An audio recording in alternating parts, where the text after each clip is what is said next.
G'day all, it's Ruthie down in the intestines of Rosebank House, where I do quite a lot of my drawing when Mum has the other workspace. So I have illustrated a lot of children's books. I have a similar style to Beatrix Potter and Brambley Hedge. Those are some of my biggest influences. I loved those books growing up. And I know quite a lot of people who write children's books. But what I've noticed is that the ability to write a children's book, or I should say the confidence to write a children's book, is more common than the confidence to illustrate a children's book. And I think that that is a great pity, because the reality is, if you can write a grocery list or a letter, or you can fill out a card for an event, then you have all the skills you need to illustrate a children's book, because all drawing really is making little marks on a page until it all builds up into a picture. So today I am going to walk you through creating an illustration for a children's book using these letters. So if you are a literate human being who can write out all of those letters, then you can follow along and make this illustration. I'm going to show you how to do this illustration from a blank piece of paper right to the point that I would scan it in and use it in a children's book. I recommend you don't actually use this in a children's book, because I intend to leave this video up for years and years and years and years, and creativity is what we're after. But hopefully this will inspire you, and it will show you how very easy it actually is to draw. First thing I'm going to do is I'm going to tape this to my board. You do not have to do this if you don't want to. If you just want to get a piece of paper like you would use in your printer and just follow along for the drawing stage, absolutely fine. I'm going to tape it up. We do this when we illustrate children's book because the dampness of the paint will make the paper bubble, and in order that it doesn't get too wonky, we tape it down. I would usually use masking tape, but we ran out, so sellotape it is. That's pretty crooked. I try and do it a bit more straight than that usually, but that's okay. We're in the process of learning. So I'm going to move the camera over here so you can actually see what I'm doing and you don't see it upside down, and follow along. You do not have to tape up something to your board if you just want to go and get a piece of paper, the sort you would put in your printer, and a regular ballpoint pen.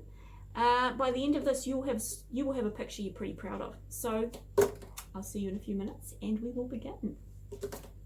Okay, basic tools we need to start. We need pencil sharpener, pencil, and something I'm going to call an eraser. Ah yes, I know you New Zealanders are saying, that's not an eraser, that's a... Yeah, I know what it is, and I've lived in America, and we're calling it an eraser because I don't want rude comments in the comment section. And if you ever go to America, you better call it an eraser too. You'll thank me later. Okay, we're going to start with our list of letters. The first thing we're going to do is we're going to imagine that this is about, we're just going to sort of split it into thirds mentally. You don't have to if you don't want to. Then what we're going to do is we're going to draw an N, but we're not going to put the stick on it. So we're just taking this part, we're not coming all the way up, all right? So we're going to come down here and we're going to go N, right? Now, you can do an N, and then you can put that down there if you like. You don't have to. Then we're going to do another N, but this one is going to be facing the other way. So we come up here and we go N like that, okay? Now, we're just going to draw a sort of line that links them together, right? Next thing we're going to do is we're going to draw an A, okay? A giant A, don't be shy. Okay, now Here's where it's going to get a little bit tricky. I want you to draw an L. And then what we're going to do is we're going to draw another L, but we're going to draw it upside down. Okay, so 2 L's. And then what we're going to do is we're going to use a T. I'm going to put a T in the middle there. Then we're going to come down here to the middle and we're going to do an upside down L. Capital L, I should say. And now we're going to do a lowercase l, just to join that up. Then we're going to do a tiny, tiny O. Then we're going to do the the windows again. L, upside down L, T, L, upside down L, T. And then what we're going to do is we're going to do another L, L, and then we're going to do another L, L. Now we're going to put another line, and then we're going to do an upside down V, okay? Then what we're going to do for a puff of smoke, we're going to do a S. See? Right, looking so good. Now we're going to use C, and we're going to go C, C, C, C, C, C. You have a cloud. Now let's do one down here. C, C, C, C, C, C, C. Voila, another cloud. The next thing we're going to do is we're going to come up and we're going to do a T. Remember we did a T here. We're just going to give it a little bit of a flare, so not 100% straight, but you can do it straight if you want. And then we're going to do T. And then what we're going to do is we're going to do an X. So we've got X. Right, that's the foundation of our tree. Now what we're going to do is we're going to do lowercase l's. L, which are just lines really, L, L, but we do them in different directions. Now what we're going to do is we're going to do another T tree over here.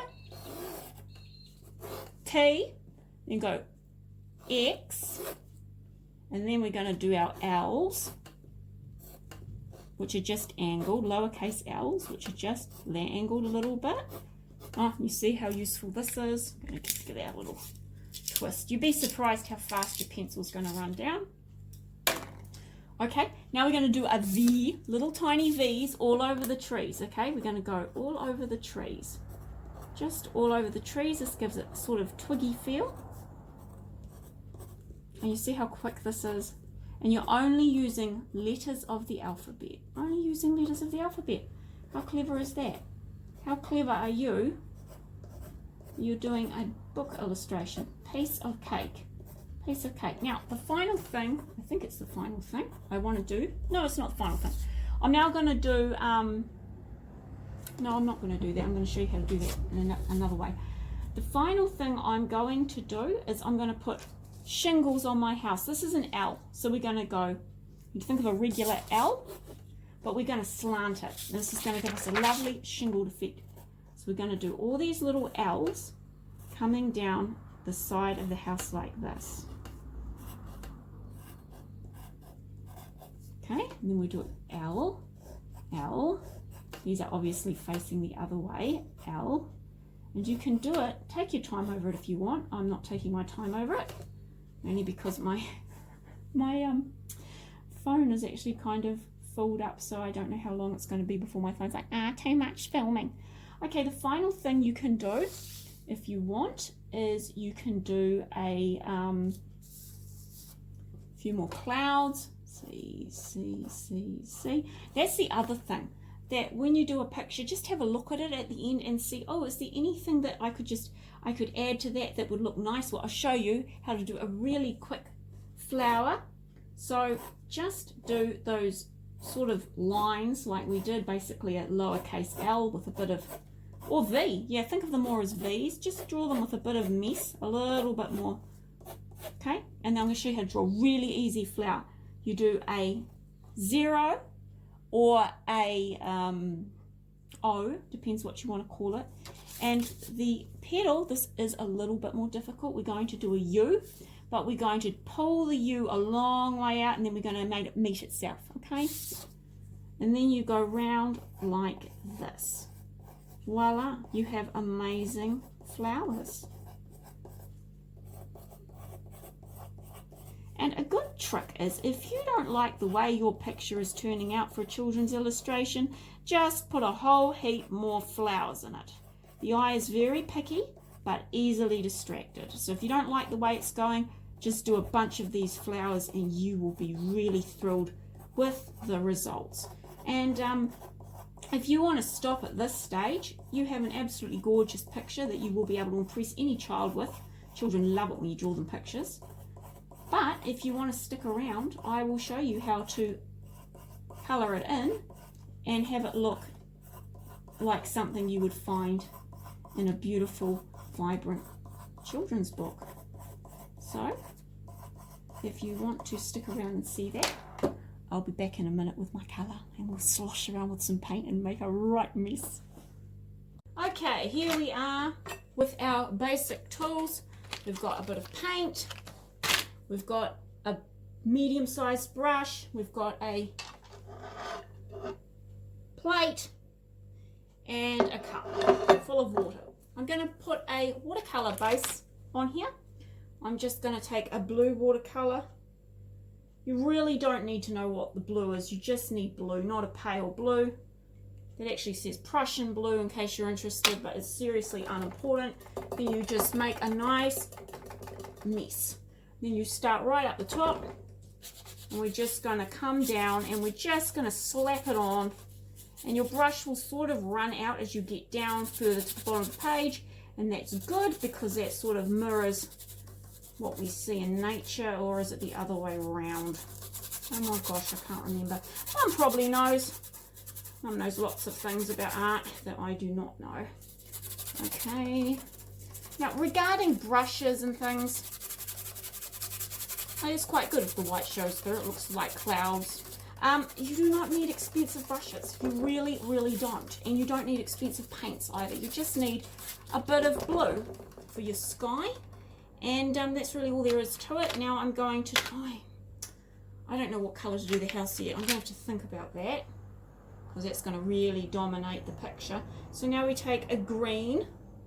Oh, by the way, you have two kinds of greens generally speaking. You have a blue based green and a yellow based green, and that's quite good. If you're doing a autumn or spring based book, I would recommend using a yellow based green, and if you're doing a summer or winter book, I would use the blue based green. I guess we're feeling like autumn today because I just want the yellow based green, and I'm going to do the grass bank on the side here. I'm just going to sort of, don't worry if you kind of go over the flowers. I'm going to do this in a mixture, so I'm going to put the base in with watercolor, and I'm probably going to finish this off with acrylic. And acrylic can paint over anything. It's super stuff. So I'm just painting this in. You'll see this is really rough, and that's absolutely fine. It is a really rough process at this stage. We're going to clean that up later, so don't worry about it. And we just come in here, we're just filling up the green bank, painting around our flowers. Oh, I'm going to do autumn with lots of flowers. But you know what? That's exactly what happens in New Zealand and Australia, because we don't have 4 seasons in most of the country. So what happens is the plants get really confused when it starts to cool down and we start to go into autumn. And the daffodils, there's always those rogue daffodils who are rebellious, like, nah, we're not waiting for spring, we're going to be autumn daffodils. Now I want a, I'm going to do like a yellow, sorry, like a brown path. So again, it's going to blur in a bit. That's fine. That's actually absolutely fine, and you're going to see how fine that is. Oh, we got a bit of green mixing in. I quite like that. I quite like the way it blurs across. There we go. There's our nice little path. Oh, I think we're going to do a red house. That sounds really nice. So I've got a nice burgundy-ish red. And I'm going to come along here. Just going to, oh, that looks a bit orangey. I think the roads got mixed in. That's fine.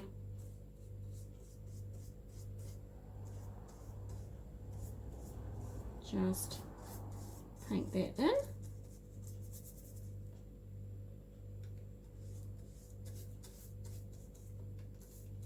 Yep, you do not need expensive paints or brushes to produce great children's books.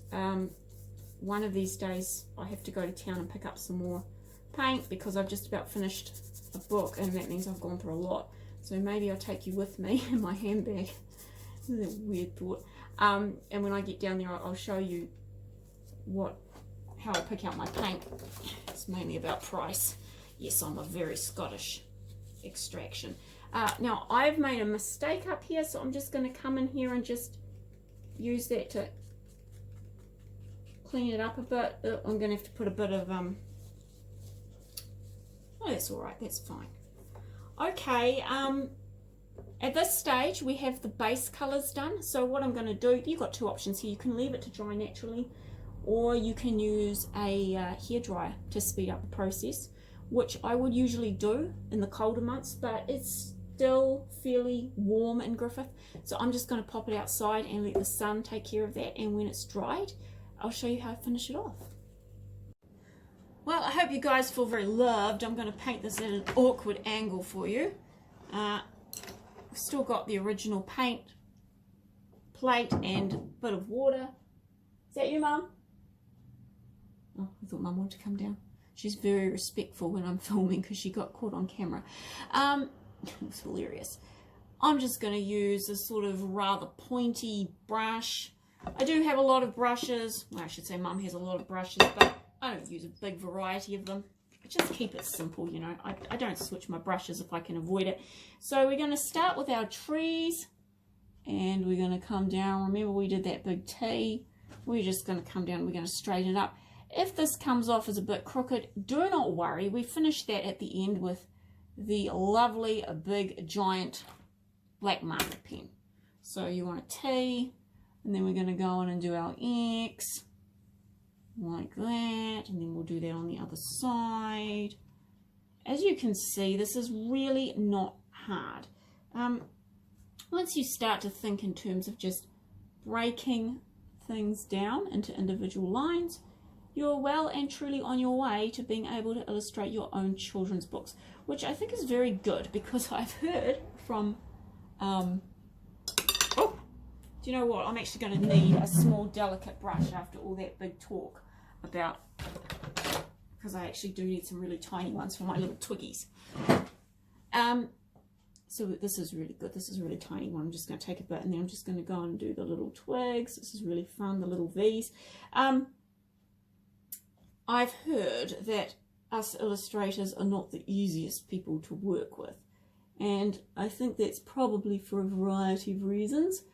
Obviously, we all have different thoughts in our heads, and there also are limitations to what some illustrators can paint. So, you know, you can think, oh, I want this, and the illustrator might be thinking, well, that's actually a really hard thing to do. So I think it is very good if children's authors can also be children's illustrators. I think it takes a lot of frustration out of the universe. I'm being very rough here, as you can see, but basically I'm just putting in my V's. Look, this really doesn't matter because these are going to be autumn trees, and I'm going to cover them in fall foliage, and it will be so beautiful. That's another thing you need as an artist. You need an abundance of confidence. Even if you are wrong, you will never improve without confidence, because confidence is what gets you practicing. So there I have my lovely autumn trees waiting for the next stage, and now I'm going to take some lovely purple, because I love contrast. Squeeze some of that out, and I'm going to just fill in my little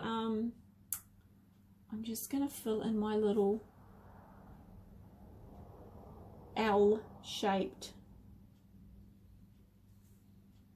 shingles. I just start, and then I just sort of let the brush, if you just pull it down gently, the brush will just fill it out for you. It will just gradually become thicker. So you just go and then just apply pressure, and then sort of flick it in, and you get, but if you don't want to do that, you can just do it like this. Just treat it like a colouring in project and just fill the whole little thing in.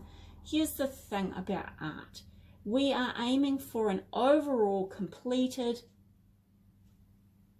project. It's more important that you finish than that you do it perfectly. And I say that as someone who has an internal critic I know I sound very blasé about this, like, oh yeah, do it this way. Actually, I have an internal critic that screams and screams and screams at me. It doesn't matter what I'm doing in life. This internal critic just screams and screams and screams at me and tells me that it's not good enough.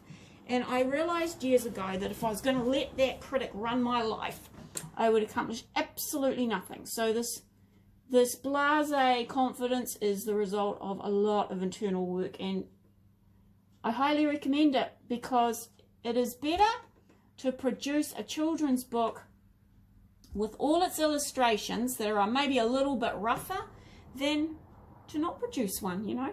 So then I'm just going to fill in the door, colour in the door. And the thing with the art is you actually improve with practice, and it's just so satisfying, you know, when you bring out a children's book and you did the illustrations, and maybe they're not the best illustrations, but to you it will be very, very special. I'm going to put a little detail along here. This is based on an A-frame house that actually, I think there's a couple of them in Whangarei where I used to live, and they're wonderfully easy to paint. Okay, and I'm wondering what colour I should do there. I think now I need to actually do my trees because they're going to tell me quite a lot about the overall colour scheme. This is really fun. Now this actually is a proper painting technique that I know. So I'm going to put some of this red. This is like a, if you look at it, it's got more of a yellow base to it than this. You can see when you put them next to each other, it's more of a fire engine red, really good for autumn. I'm going to get some bright yellow. Got some brown already there, which we use for our trees. And then what I'm going to do is I'm going to get a really manky brush. Sometimes the worst quality brush is just what you need. And I shall show you why. Okay. See this horrible manky stiff brush? That's really good. Not good for a lot of things, but perfect for this. Oh, and see how our clouds aren't perfect? Not a problem. I'm going to show you how to fix that too. So I'm going to come in and I'm going to sort of gently dab on the yellow, and then you jab on the red, and then you dab on the brown, okay? See that? Voila. Now watch this. This is just pure magic, and I love it. We're going to go boom, boom, boom, boom, boom, boom, boom, boom, all over. Okay, and you can go a bit over the house too, because let's be honest, trees do grow over the house. Oh, that's coming in more as a yellow. That's fine. We'll do the other tree. See how the branches just, you know, that's why I wasn't too fussed about the branches, because it's just not important. And see how I didn't like that bit of cloud? Well, I just went over it, and voila. Isn't that fantastic? Yes, it is. You see, that's the only way to shut up the internal critic. You must give yourself plenty of compliments.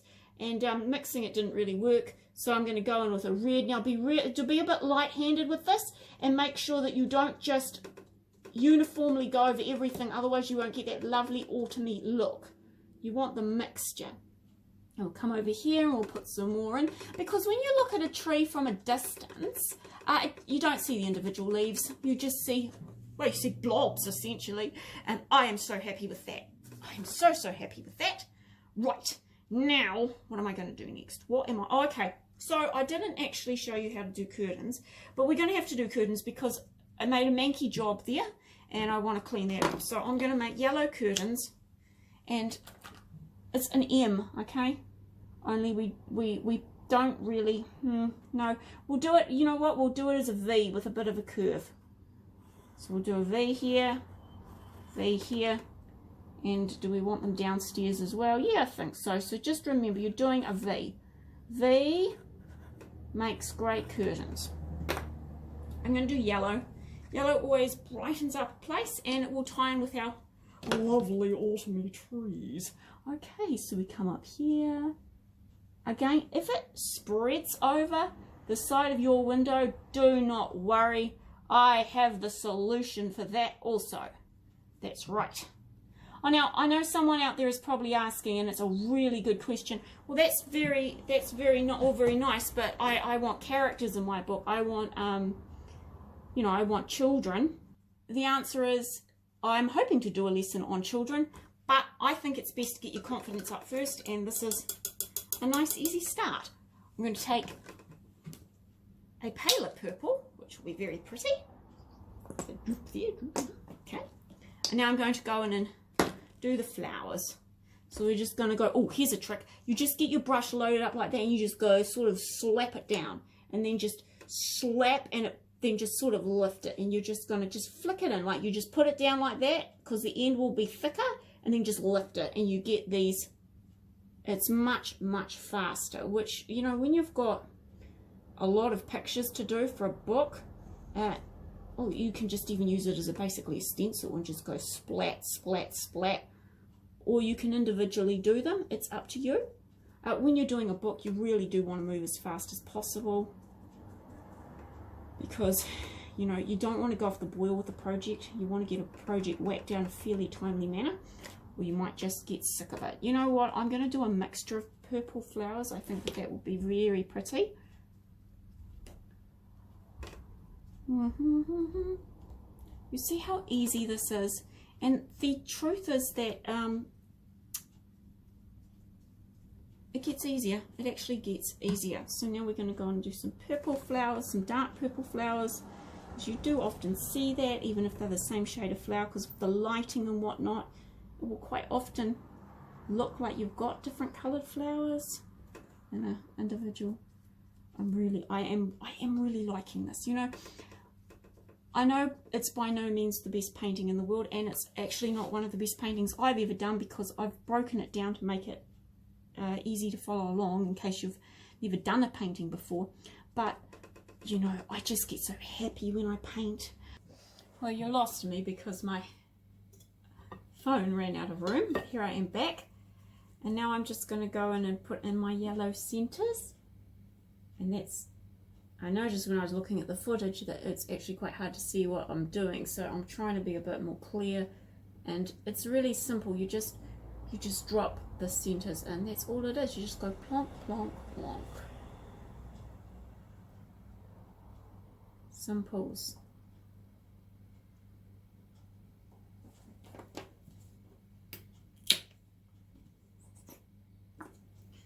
It's really nice being able to paint, because it's actually a lot easier than people think, but because it's got this sort of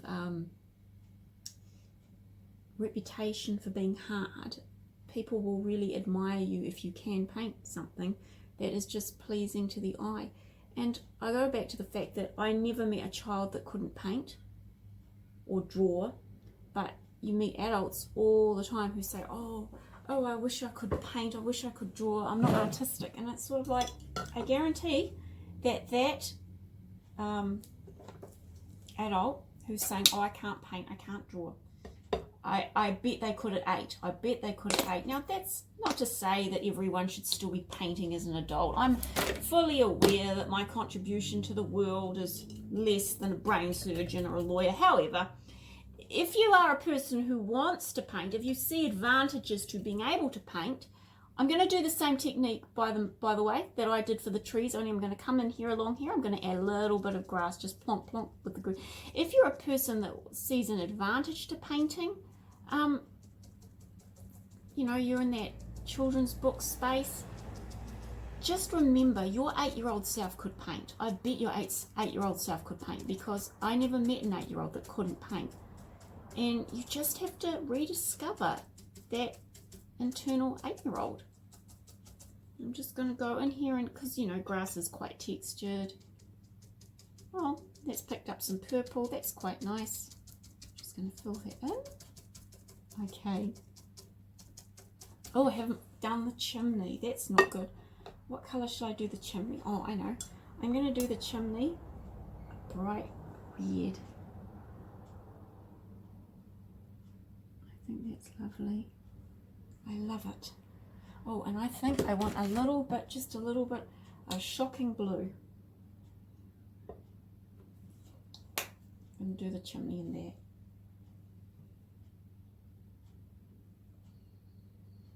You don't have to paint it all the way down, because obviously the tree's in the way, but you can do a few blobs if you like, because you would see it through the tree. For the door handle, I need contrast, so I'm going to give it a yellow door handle. Now I'm going to do that exactly like I did the center of the flowers. You just drop that there. Voila. Voila. I'm so proud of that. And I'll come along and just sort of add a bit of blue around the cloud and just sort of smear it in. Oh, that's good. I forgot the big S of smoke, so I'll just a bit more there around there. Just make sure if you do add a bit of blue that you sort of rub it out, because you want it to look as natural as possible. And I'm going to finish off with my white paint. You see I have an S there. I'm going to give it a little S of smoke, because this is a cozy autumn painting. Look at that coming up, and you can, if you want, you can touch up your clouds with a little bit of white, give them a bit of texture, but you don't have to.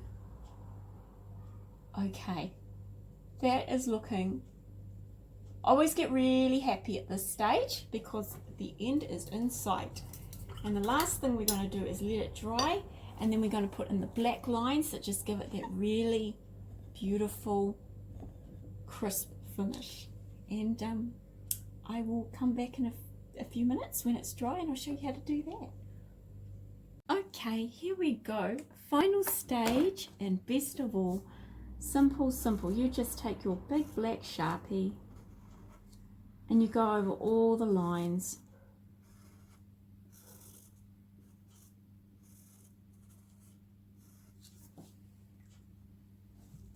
And this just sharpens it up and makes it easier to see. And I was just thinking, if you didn't want to actually do this for a children's book, you could do it for a canvas, couldn't you? Just hanging on the wall, you could get yourself a nice little canvas, and because it's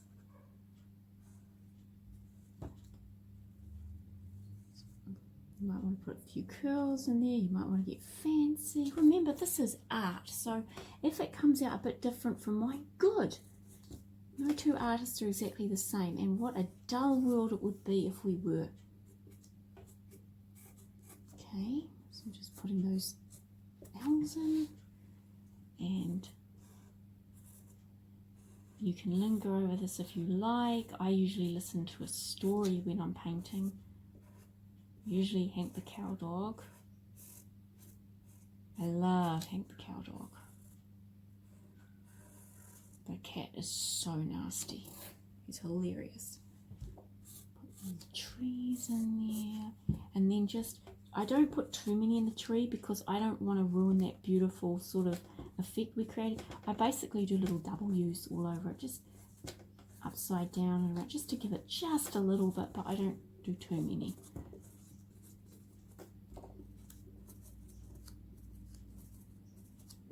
Or maybe sort of W's with a few extra little loops in them if you want.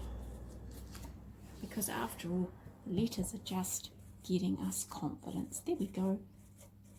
M's and W's make lovely bush enhancers. Okay. We come down here, go for a circle, then we go around the petals.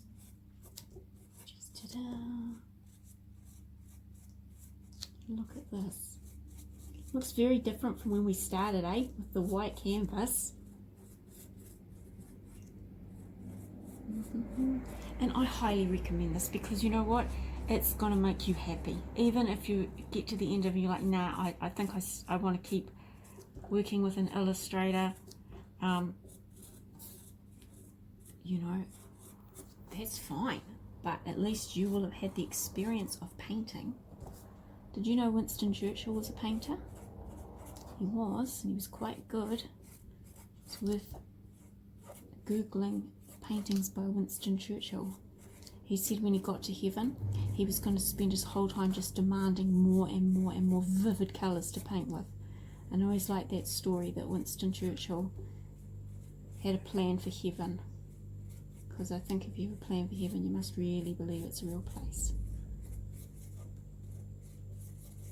And I think it's really cool that Winston Churchill was a painter, because Winston Churchill was one of my most favorite characters in history ever. You can put a few black lines, or you can just enjoy yourself. You know, it is primarily about doing what you think looks pretty. Okay, now this is the fun part. See up here, you have to sort of feel this, but you have a line. This is why I prefer to use masking tape, but feel your way alongside the plastic line. You guys, this is so satisfying when we peel it off. It just finishes. It's much better when you can just easily see it, but I can feel this. I think I can feel it. I've done this so many times in my life. Oh, and you know how I said it was crooked? Well, this is where it really is going to show up that it's crooked. But that's okay. That's okay.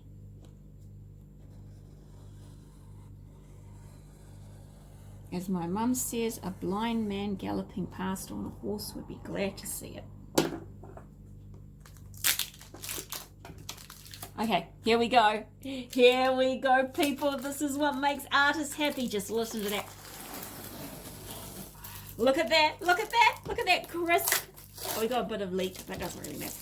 Look at that. I'll come up here and do this one.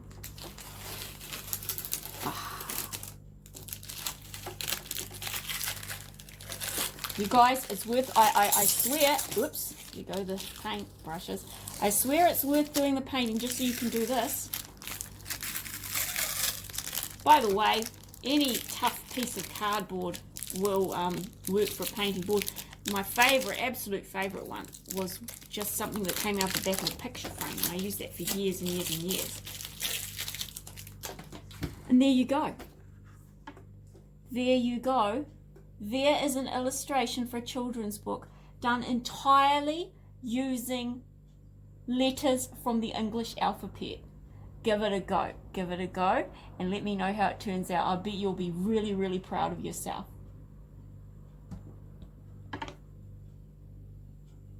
Go out there and be creative. See you later.